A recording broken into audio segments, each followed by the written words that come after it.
Education వరకు లేకుంటే skill development వరకు చేసి అక్కడి నుంచి ఇంకా ముందుకు పోవడం కోసం ఏమేం చేయాలని గైడ్ చేస్తున్నారు. Sky is the limit. నేను ఒకటే మీ అందరికి కోరుతున్నా, ఇప్పుడే మెగా అయితే ఆయన ఒక 1500 కుటుంబాలని బాగు చేసే దానికోసం ఒక కార్యక్రమం తీసుకున్నారు. ఎస్సీఎల్ అయితే ఇంకొక కార్యక్రమం తీసుకున్నారు. ఇంకొక పక్క న్యూజివిడ్ అయితే ఇంకొక కార్యక్రమం తీసుకున్నారు. ఇంకా చాలామంది ఇక్కడికి రాలేదు. నేను ఆ ఎగ్జాంపుల్ చెప్పడం లేదు. చాలామంది ముందుకొచ్చి ఎన్ఆర్ఐస్ కూడా ముందుకొచ్చి మాకు తోచిన విధంగా మేము కూడా చేస్తాం, 10 కుటుంబాలు 20 కుటుంబాలు వాళ్ళు కూడా ముందుకు వచ్చే పరిస్థితికి వచ్చారు. ఈరోజు మనం చూస్తే సమస్యలు బోలెడన్ని సమస్యలు ఉన్నాయి. మొత్తం రాష్ట్రంలో మీరు చూస్తే మనం 1,69,00,000 కుటుంబాలు ఉన్నాయి. అందులో కొన్ని సెలెక్ట్ చేసిన తర్వాత వీడింగ్ అవుట్ చేస్తే నీడీ ఫ్యామిలీస్ అవసరమైన కుటుంబాలు 21 లక్షలు వచ్చాయి. ఇక్కడ 2 విషయాలు నేను మీ అందరినీ కోరుతున్నా. ఒకటి, రాష్ట్రంలో ఉండే బంగారు కుటుంబాలు కూడా గుర్తుపెట్టుకోవాలి. మీ ఆలోచన విధానం కూడా మీకు ఆశలున్నాయి, యాస్పిరేషన్స్ ఉన్నాయి, కానీ దాన్ని ఫుల్ఫిల్ చేసుకునే విధానం తెలియకుండా అవస్థపడుతున్నారు. ఎవరైనా అండగా ముందుకొచ్చినప్పుడు వారి దగ్గర నుంచి కూడా విషయాలు తెలుసుకుని మీరు ఏం చేస్తే మీ జీవితాలు బాగుపడతాయి, మీ పిల్లలు బాగుంటారు అనే విషయాలు కూడా మీరు ఆలోచించుకుని మీరు కూడా ఒక నిర్ణయానికి రాగలిగితే తద్వారా ఈజీ అవుతాయి. లేదు బంగారు మార్గదర్శులు వస్తున్నారు, వాళ్ళు ఏదో పని లేకుండా వస్తున్నారనే ఆలోచన మీకుంటే మనకు ఫలితాలు రావని చెప్పి కూడా నేను మీకు తెలియజేస్తున్నా. అదే సమయంలో మార్గదర్శకుడు కూడా గుర్తుపెట్టుకోవాల్సిన అవసరం ఉంది. సమాజం వల్ల పైకొచ్చారు కాబట్టి నేను ఒక్కడే బాగుంటే సరిపోతుంది అనుకుంటే దానివల్ల మీకు లాభం ఉండదు. సమాజం ఎప్పుడైనా సరే అతలాకుతలంగా ఉన్నప్పుడు, అశాంతిలో ఉన్నప్పుడు అది సమతుల్యమైన సమాజం కాదని చెప్పి కూడా నేను మీకు తెలియజేస్తున్నా. సంపద అనేది ఎప్పుడు కూడా ప్రజలకు మెరుగైన జీవన ప్రమాణాలు ఇవ్వడానికి ఆ సంపద పనిచేయాల్సిన అవసరం ఉంది. ఇక్కడికి వచ్చినప్పుడు నేను చూశాను, చాలామంది బెటర్ ఎంప్లాయ్మెంట్ కావాలని, లేకుంటే మెడికల్ ట్రీట్మెంట్ కావాలని. ఈరోజు నేను చెప్పాను మీ అందరికీ, ఆరోగ్య వైద్య సేవ ఆరోగ్యశ్రీ ఇస్తున్నాం. అదే సమయంలో ఇంకొక పక్కన మీరు ఒకసారి ఆలోచిస్తే పెద్ద ఎత్తున సీఎం రిలీఫ్ కానీ, అదే మరి గవర్నమెంట్ ఆఫ్ ఇండియా స్కీమ్స్ అన్నీ కూడా ఉన్నాయి. అన్నీ ఉన్నాం. ఇంకా ఈ సమస్య పైన ఎక్కువ శ్రద్ధ పెట్టాల్సిన అవసరం ఉంది. చిన్న చిన్న వ్యాపారాల కోసం, వ్యవసాయం నుంచి ఆదాయాన్ని పొందడానికి పెట్టుబడి కావాలని, ఇలాంటివన్నీ కూడా మేరియస్ట్వి మన వాళ్ళు అడిగే పరిస్థితికి వచ్చారు. ఇక్కడ కొంతమంది గ్రామాలు అడాప్ట్ చేసుకుంటున్నారు, కొంతమంది కుటుంబాలు అడాప్ట్ చేస్తున్నారు, కొంతమంది వన్ టైం అసిస్టెన్స్ ఇస్తున్నారు, కొంతమంది విలేజెస్తో కలిపి మండలాలు కూడా అడాప్ట్ చేసుకోవడానికి ముందుకు వచ్చారు.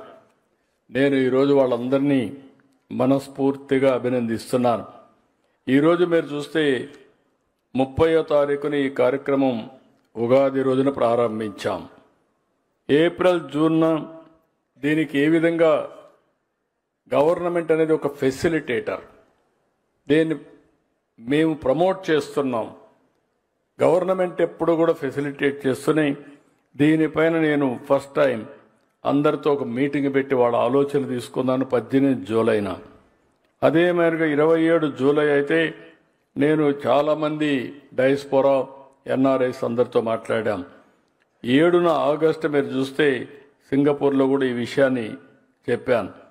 మొన్నే 14 ఆగస్టున మీరు ఒకసారి చూస్తే గ్రామ సచివాలయంలో ఇవన్నీ కూడా లాంచ్ చేసి ఈరోజు ఫస్ట్ టైం 19న చాలా క్లియర్గా లాంచ్ చేశాం. ఇప్పటి నుంచి ప్రతిరోజు మానిటర్ చేస్తాం. 3 నెలలకు ఒకసారి ఎవాల్యుయేట్ చేస్తాం. ఏ మార్గదర్శకులు బాగా పనిచేశారో, ఏ బంగారు కుటుంబాలు బాగా పైకొచ్చాయో అవన్నీ ఎప్పటికప్పుడు పెట్టి ముందుకు పోతామని చెప్పి కూడా నేను మీకు తెలియజేస్తున్నా. ఈ కార్యక్రమంలో అందరు ఎమ్మెల్యేలు ఇన్వాల్వ్ చేశాం, ఎంపీలు ఇన్వాల్వ్ చేశాం, బిజినెస్ పీపుల్ ఇన్వాల్వ్ చేశాం, ఇంటలెక్చువల్స్ అందరినీ కూడా కోరాను. ఎవరైతే ఈ కార్యక్రమంలో ముందుకు రాగలుగుతారో ఎన్జిఓస్ అందరినీ కూడా ఇన్వాల్వ్ చేశాం. ఈ కార్యక్రమాలు చేసిన తర్వాత మీరు ఒకసారి చూస్తే చాలా మంచి ఫలితాలు వచ్చాయి. ఫలితాల్లో కూడా మీరు చూసినప్పుడు చాలా ఇప్పటి వరకు ఒక మంచి బంగారు కుటుంబాలు 98,000తో స్టార్ట్ అయింది. 13,40,697 బంగారు కుటుంబాలని అడాప్ట్ చేసుకునే పరిస్థితికి వచ్చారు. అది కూడా ఈ సమయంలో ఇప్పటికీ మార్గదర్శకులు 13,479 నుంచి 1,41,977 మంది మార్గదర్శకుల ముందుకు వచ్చారు. అంటే 1,50,000 మంది దగ్గర 13.5 లక్షలు అడాప్ట్ చేసుకున్నారు. నా ఆలోచన 15 లక్షలు పెట్టుకున్నాం. దీంట్లో కూడా కొంతమంది బంగారు కుటుంబాలు ఏవైతే 21 లక్షల్లో ఐడెంటిఫై చేసుకోమన్నాం. అదే సమయంలో మార్గదర్శకులు కూడా కొంతమంది ఇంకా కొన్ని పేర్లు కూడా వాళ్ళు కూడా అడాప్ట్ చేసుకునే స్వేచ్ఛనిచ్చాం. మళ్ళీ చెప్తున్నా, ఇది మానవతా దృక్పథంతో చేసే స్వచ్ఛంద కార్యక్రమం. మనసుండే వాళ్ళందరికీ ఒక వేదికగా దీన్ని పెట్టడం కోసం ముందుకు వచ్చాం. బలవంతం లేదు. ఒకవేళ బలవంతం చేస్తే ఒకసారి వచ్చి మళ్ళీ మీరు పారిపోతారు. కానీ ఒకసారి మీరు ఇన్వాల్వ్ అయిన తర్వాత మీరు చేయగలిగితే మాత్రం మీకు ఎక్కడా లేనటువంటి ఒక తృప్తిని ఇస్తుంది. ఈరోజు మనం చాలా కార్యక్రమాలు చేస్తూ ఉంటాం. ఏ కార్యక్రమంలో రానంత తృప్తి ఈ యొక్క సేవా కార్యక్రమంలో వస్తుందని చెప్పి కూడా నేను మీకు తెలియజేస్తున్నా. నేను కూడా చాలా బిజీగా ఉన్నా. పార్టీ అధ్యక్షుడిగా సీఎంగా ఉంటున్నాను. అయినా కూడా నా వంతు కర్తవ్యంగా నేను కూడా ఒక మార్గదర్శిగా ఉండాలని 250 కుటుంబాలను నేను కూడా దత్తత తీసుకొని నేను కూడా వ్యక్తిగతంగా మానిటర్ చేస్తున్నానని చెప్పి కూడా నేను మీకు తెలియజేస్తున్నా. ఇందులో కష్ట నష్టాలు నాకు కూడా తెలియాలి. నేను కూడా కొంత సమయం స్పెండ్ చేయాలి. నేను కూడా కొంత సమయం స్పెండ్ చేసి నాకు కూడా అందులో కష్ట నష్టాలన్నీ తెలిస్తే దాని మీద ఏం చేయాలనో ఈ కార్యక్రమాన్ని ముందు తీసుకుపోవడానికి అవకాశం వస్తుంది.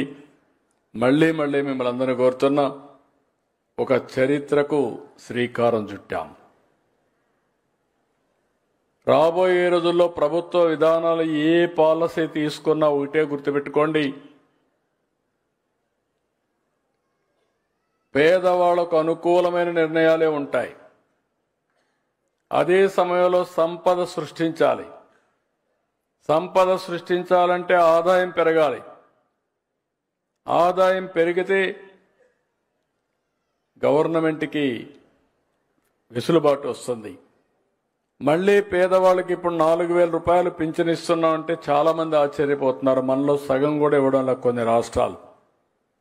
ఒకటి ఆదాయం ఉండాలి, మంచి మనసు కూడా ఉండాలి. ఆదాయం లేకపోతే మనసున్నా ఇవ్వలేము. ఒకవేళ కానీ మనసుండి ఇవ్వాలనుకుంటే ఆదాయం లేకపోతే పర్మిట్ చేయదు. ఈ రెండు కూడా సమాంతరంగా ముందుకు తీసుకుపోవాల్సిన అవసరం ఉంది. ఈ రెండు తీసుకుపోతూనే దాన్ని జయప్రదం చేయాలంటే స్వచ్ఛందంగా ప్రతి ఒక్కరూ ముందుకు రావాల్సిన అవసరం ఉంది.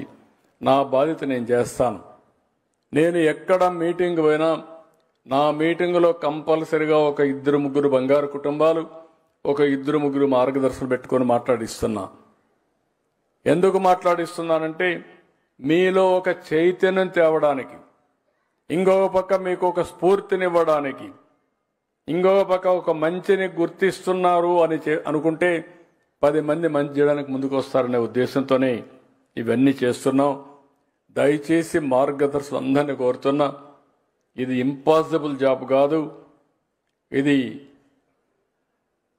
ఏమాత్రం మీకు మనసున్నా ఇది ఆచరణ సాధ్యమేనని చెప్పి నేను మీకు తెలియజేసుకుంటూ రాష్ట్రంలో ఉండే పేదవాళ్ళందరికీ విజ్ఞప్తి చేస్తున్నా, ఈ పేదరికం అనేది శాపం కాదు. కొన్ని కారణాల వల్ల మనం అక్కడ ఉన్నాం. కొంచెం మనలో కూడా మార్పుగానే వస్తే, ఆలోచన విధానంలో కొంచెం డిఫరెంట్గా ఆలోచిస్తే దీన్ని అధిగమించడం కష్టం కాదని చెప్పి నేను మీకు తెలియజేసుకుంటూ నా వంతు ప్రయత్నం నేను చేస్తానే ఉంటా, నిరంతరం చేస్తా. పేదరికం లేని సమాజం అని కొంతమంది అనుకుంటున్నారు. పేదరికానికి నిర్వచనం ఏంటని? నిర్వచనం లేదు. ఎవరైతే అట్టడుగునున్నారో వారికి అనునిత్యం అండగా ఉండడం, అదే పేదరిక నిర్మూలన అని చెప్పి మరొక్కసారి మీ అందరికీ తెలియజేస్తున్నా. వాళ్ళ జీవన ప్రమాణాలు పెంచాలి. ఆ జీవన ప్రమాణాలు పెంచడానికి అందరం కలిసి పనిచేద్దాం. ఇది చేయగలిగితే భారతదేశానికి ఆంధ్రప్రదేశ్ ఒక చిరునామాగా తయారవుతుంది, ఒక ఆదర్శంగా తయారవుతుందని చెప్పి విజ్ఞప్తి చేస్తూ ఈ కార్యక్రమానికి వచ్చిన మిమ్మల్ని అందరినీ పేరు పేరున మనస్ఫూర్తిగా అభినందిస్తూ అందరికీ నమస్కారాలు. జై హింద్, జై జన్మభూమి. Thank you sir, thank you very much. ఆదాయాన్ని ఆశయాన్ని ఏకకాలంలో నిర్వహిస్తున్న సవ్యసాచి ఆంధ్రప్రదేశ్ రాష్ట్ర ముఖ్యమంత్రి వర్యులు శ్రీ నారా చంద్రబాబు నాయుడు గారికి హృదయపూర్వక ధన్యవాదాలు తెలియజేస్తూ now I'd love to invite Shri C Kutumbarao గారు to extend the vote of thanks.